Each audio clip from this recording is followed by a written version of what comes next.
ఇటు నిరుద్యోగులను అటు ఉద్యోగులను మోసం చేసింది. నిరుద్యోగులకు నిరుద్యోగ వృత్తి ఇస్తామన్నది, లేదంటే ఉద్యోగాలు ఇస్తామన్నది. ఉద్యోగాలు ఇవ్వలేదు, నిరుద్యోగ వృత్తి ఇవ్వలేదు. ఉద్యోగులకు పిఆర్సీ ఇవ్వలేదు, ప్రమోషన్స్ లేవు, మరి వాళ్లకు వేతనాల యొక్క సవరణ లేదు, హెల్త్ కార్డు లేదు.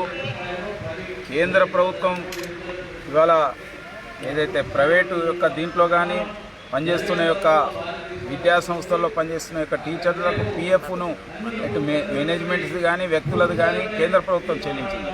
కానీ రాష్ట్ర ప్రభుత్వం ప్రైవేటు యొక్క విద్యా సంస్థల్లోని యొక్క టీచర్లను ఆదుకోవడంలో వైఫల్యం చెందింది.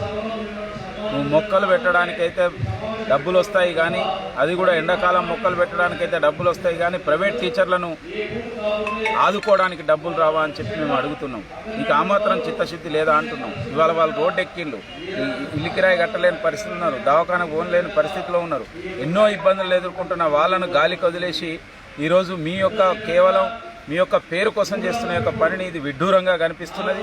వెంటనే వాళ్ళని ఆదుకోవాలని, ఒక ప్యాకేజ్ డిక్లేర్ చేయాలని, వాళ్ళ అకౌంట్లో డబ్బులు వేయాలని భారతీయ జనతా పార్టీ డిమాండ్ చేస్తున్నది. ప్రభుత్వం అంటే కేవలం చూస్తూ ఉండేది కాదు, కష్టాల్లో ఉన్న వాళ్ళని ఆదుకోవడం, కష్టాల యొక్క పౌరుల గురించి పట్టించుకోవడం అని మీరు చేస్తున్నది ఏమిటి? ఏదైతే ఇప్పుడు ఇక్కడ ఉన్న యొక్క ఎమ్మెల్సీ అభ్యర్థి, టీఆర్ఎస్ అభ్యర్థి ఈరోజు కేవలం ఆయన కలెక్షన్ కింగ్ మాత్రమే.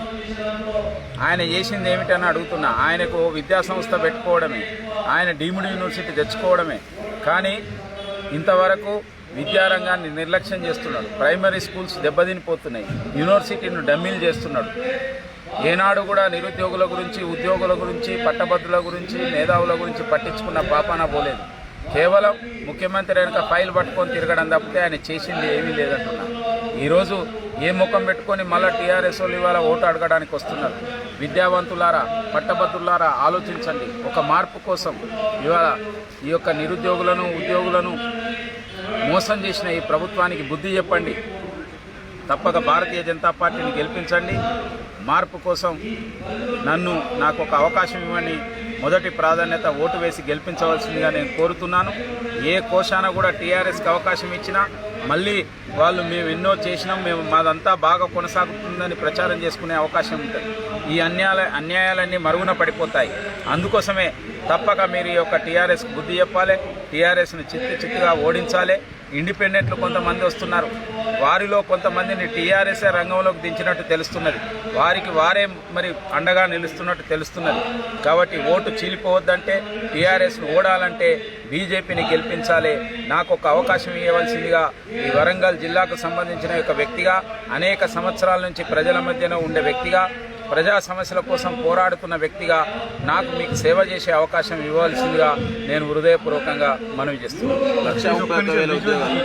1,31,000 ఉద్యోగాలు ఇచ్చినావు, అవి ఇవ్వలేదని నిరూపిస్తే నేను రాజీనామా నేను బరి నుంచి తప్పుకుంటా అని పదే చెప్తున్నాను. నేను ఒక్కటే ఛాలెంజ్ చేస్తున్నా, నువ్వు 1,31,000 మందికి అపాయింట్మెంట్ లెటర్స్ ఇచ్చినవా అంటున్నా. కేవలం నోటిఫికేషన్స్ వేయడం కాదు, కేవలం ఏదో సంతోష పెట్టడం కోసం నోటిఫికేషన్ వేయడం, మరి కోర్టు కేసుల పేరుతో ఆపడం. అపాయింట్మెంట్ లెటర్స్ కేవలం 28,000 మందికి మాత్రమే వచ్చినాయని చెప్పి వాళ్ళు లెక్కలు చెప్తున్నాయి. వీళ్ళ తేడా ఉంటే ఎక్కడైనా చర్చకు మేము సిద్ధమే.